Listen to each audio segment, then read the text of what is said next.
Breaking చూస్తున్నాము. రాజ్యసభ ఎన్నికలకు schedule విడుదలైంది. 15 రాష్ట్రాల్లో రాజ్యసభ ఎన్నికలకు షెడ్యూల్ రిలీజ్ అయ్యింది. 56 మంది సభ్యుల ఎంపికకు నోటిఫికేషన్ వచ్చింది. ఫెబ్ 8న రాజ్యసభ ఎన్నికల నోటిఫికేషన్, ఫిబ్రవరి 23 రాజ్యసభ ఎన్నికల పోలింగ్. తెలంగాణలో 3, అలాగే ఆంధ్రప్రదేశ్లో 3 స్థానాలకు ఎన్నికలు జరగబోతున్నాయి. ఏప్రిల్తో సభ్యుల పదవీ కాలం ముగియబోతున్న నేపథ్యంలో ఇప్పుడు షెడ్యూల్కి సంబంధించిన డీటెయిల్స్ రిలీజ్ అయ్యాయి.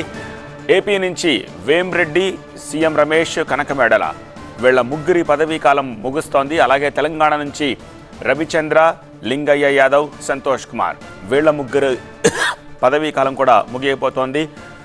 సో ఏపీ నుంచి 3, తెలంగాణ నుంచి 3 రాజ్యసభ సభ్యుల ఎన్నికకు షెడ్యూల్ సిద్ధమైంది. అదే రోజు సాయంత్రం 5 గంటలకు కౌంటింగ్ ఉంటుంది.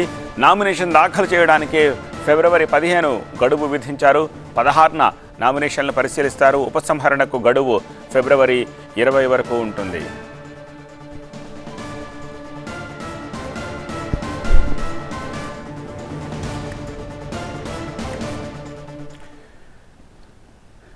ఎన్నికల షెడ్యూల్కి సంబంధించిన డీటెయిల్స్ అందించేందుకు ఢిల్లీ నుంచి మా ప్రతినిధి మహాత్మా ప్రస్తుతం మనకి లైవ్లో అందుబాటులో ఉన్నారు. మహాత్మా,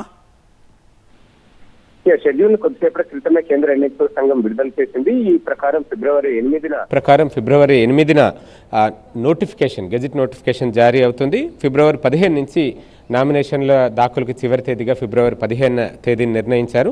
అలాగే ఫిబ్రవరి 27న ఈ రాజ్యసభ ఎన్నికల కోసం పోలింగ్ జరుగుతుంది. మొత్తం దేశవ్యాప్తంగా 56 స్థానాలు ఉన్నాయి. అందులో 2 తెలుగు రాష్ట్రాల నుంచి కలుపుకుంటే 6, ఆంధ్రప్రదేశ్లో 3, తెలంగాణలో 3 స్థానాలు ఖాళీ అవుతున్నాయి.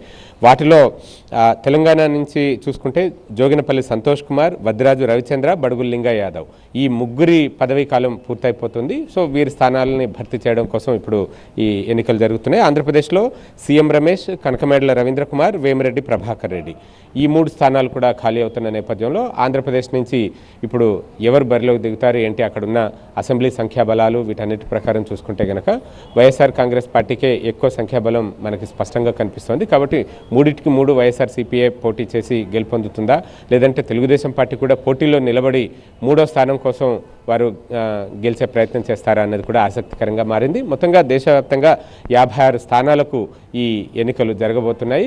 ఈ మధ్యనే ఎన్నికలు పూర్తి చేసుకున్న రాష్ట్రాల్లో తెలంగాణ ఉంది, కర్ణాటక. వీటిలో కూడా అక్కడ అంటే గతంలో గెలుచుకున్న స్థానాలు ఇప్పటికీ తారుమారయ్యే అవకాశం కూడా స్పష్టంగా కనిపిస్తోంది. ఇప్పుడు మనం చూస్తుంటేనే ఏపీలో ఈ 3 వేర్వేరు పార్టీలకు చెందిన వాళ్ళు ఉన్నారు. సీఎం రమేష్ భారతీయ జనతా పార్టీ నుంచి ప్రాతినిధ్యం వహిస్తుంటే కనకమేడల తెలుగుదేశం పార్టీ నుంచి, వేమిరెడ్డి ప్రభాకర్ రెడ్డి వైఎస్ఆర్ కాంగ్రెస్ పార్టీ నుంచి ప్రాతినిధ్యం వహిస్తున్నారు. ఒకవేళ అక్కడ 4వ వ్యక్తి పోటీలో లేకపోతే కనుక 3 వైఎస్ఆర్సీపీ వాళ్ళే అవుతారు. ఒకవేళ 4వ వ్యక్తి పోటీలో ఉన్నప్పుడు ఎన్నికలు జరిగితే ఎవరికి చెందుతుంది అన్నది మనం చూడాల్సి ఉంటుంది. పోలింగ్ జరిగిన తర్వాత ఇది ప్రయారిటీ ఓటింగ్ ప్రకారం జరుగుతుంది కాబట్టి.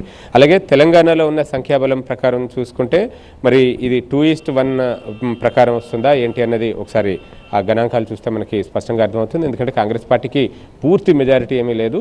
కానీ ఇప్పుడు రాజ్యసభ ఎన్నికలను దృష్టిలో పెట్టుకుని ఈ మధ్య కాలంలో బీఆర్ఎస్ ఎమ్మెల్యేలు కూడా వచ్చి సీఎంని కలిసి వెళ్తుండడం, ఇవన్నీ కూడా ఈ రాజ్యసభ ఎన్నికలను దృష్టిలో పెట్టుకుని చేస్తున్న ప్రయత్నాలా ఏంటా అన్న అనుమానాలు కూడా కలుగుతున్నాయి. అల్టిమేట్గా ఓటింగ్ జరిగిన తర్వాత ఎవరి బలం ఎంత అన్నది కూడా తెలిసి వచ్చే అవకాశం ఉంటుంది. ఇక్కడైతే తెలంగాణలో ఆసక్తికరంగానే పోటీ ఉంటుందని చెప్పవచ్చు. 119 స్థానాలకు 64 మాత్రమే కాంగ్రెస్ చేతిలో ఉన్నాయి. కాబట్టి ఈ 3 ఎన్ని కైవసించే ఒకటైతే గ్యారంటీగా గెలుచుకుంటారు. 2, 3 స్థానాల్లో ఒకటి బీఆర్ఎస్కి వెళ్ళే అవకాశం ఉంటుంది. బట్ ఇంకొకటి ఎక్స్ట్రా ఎవరికి చెందుతుంది అన్నదే ఇప్పుడు మనం చూడాల్సి ఉంటుంది. రైట్ మహాత్మా, అది పరిస్థితి. రాజ్యసభ ఎన్నికలకు షెడ్యూల్ విడుదలైంది. 15 రాష్ట్రాల్లో 56 మంది సభ్యుల రాజ్యసభ సభ్యుల కోసం ఈ ఎన్నికల నోటిఫికేషన్ వచ్చింది. ఫెబ్ 8న రాజ్యసభ ఎన్నికల నోటిఫికేషన్ రిలీజ్ అవుతుంది. ఫిబ్రవరి 27 ఎన్నికలకు పోలింగ్ ఉంటుంది. పోలింగ్ జరిగిన రోజు సాయంత్రమే కౌంటింగ్ కూడా ఉంటుంది. తెలంగాణలో 3, ఆంధ్రప్రదేశ్లో 3 స్థానాలకు ఎన్నికలు జరగబోతున్నాయి. ఏప్రిల్ తోటి ఈ సభ్యుల పదవీ కాలం ముగుస్తోంది. కాబట్టి ఈలోపే ఎన్నిక ప్రక్రియను పూర్తి చేయాలని ఎన్నికల కమిషన్ భావిస్తోంది. ఆంధ్రప్రదేశ్ నుంచి వేమిరెడ్డి, సీఎం రమేష్, కనకమేడల వీళ్ళ ముగ్గురి పదవీ కాలం ముగుస్తోంది. అలాగే తెలంగాణ నుంచి రవిచంద్ర, లింగయ్య యాదవ్, సంతోష్ కుమార్ వీళ్ళ ముగ్గురి పదవీ కాలం కూడా ముగుస్తోంది. సో ఈ 6 స్థానాలకు గాను ఇక్కడ రాజ్యసభ ఎన్నికల కోసం పోటీ ఉంటుంది. చూడాలి. ఏపీలో 3కి 3 వైసీపీ పరమయ్యే అవకాశాలు నెంబర్ పరంగా స్పష్టంగా కనిపిస్తున్నాయి.